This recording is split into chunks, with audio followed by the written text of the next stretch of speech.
suivi quand on a une tuberculose multirésistante, une tuberculose multifocale, d'autres localisations. Mais c'est des recommandations de l'Organisation mondiale, ça n'a rien à voir avec la physiologie de la femme enceinte, d'accord? Mais par rapport à l'infection tuberculeuse chez la femme enceinte, il y a cette diminution de cette activité qui joue un rôle très important dans l'unité antituberculeuse.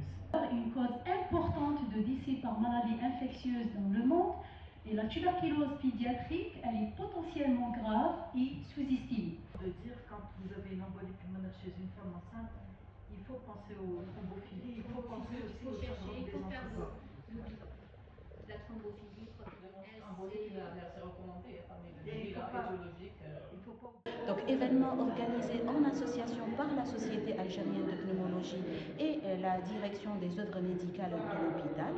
C'est une journée qui est extrêmement importante puisque nous sensibilisons nos médecins, nos étudiants futurs médecins pour la santé, notamment chez la mère et chez l'enfant, population particulièrement vulnérable et fragile. Aujourd'hui, j'ai eu l'occasion justement de faire une présentation concernant l'impact du tabagisme sur chez la femme enceinte, et nous avons mis en évidence les dangers majeurs du tabagisme chez cette dernière.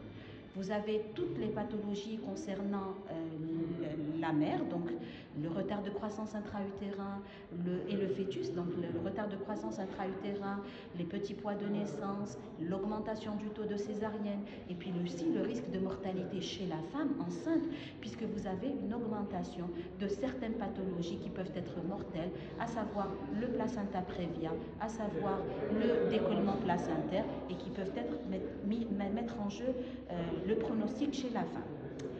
Maintenant, ce qui est sûr, c'est que c'est un facteur de risque qui est évident, qui est majeur chez cette population vulnérable, mais c'est un facteur de risque qui est évitable.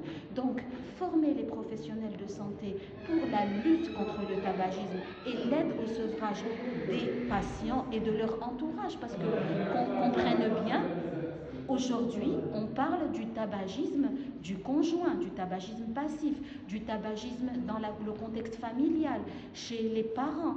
Donc c'est très important de lutter contre ce dernier pour cette population vulnérable, mais aussi chez les conjoints, et sensibiliser toute la famille à la lutte contre le tabac. Pour cela, il y a des moyens.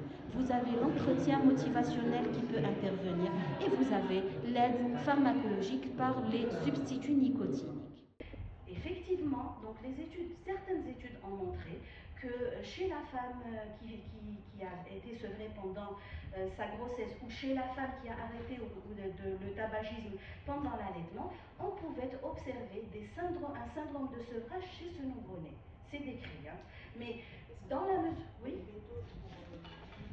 Alors c'est les patchs nicotiniques chez la maman qui peuvent dont le cycle de sécrétion quotidien peut entraîner ces symptômes de sevrage, mais chez les nouveau-nés, aucun moyen ne peut l'éviter, en sachant que c'est quand même des périodes qui sont temporaires et qui vont se manifester essentiellement par une irritabilité, des pleurs importants, un refus tété chez l'enfant, mais ça reste une période qui est extrêmement passagère, donc mieux vaut que la maman arrête de fumer.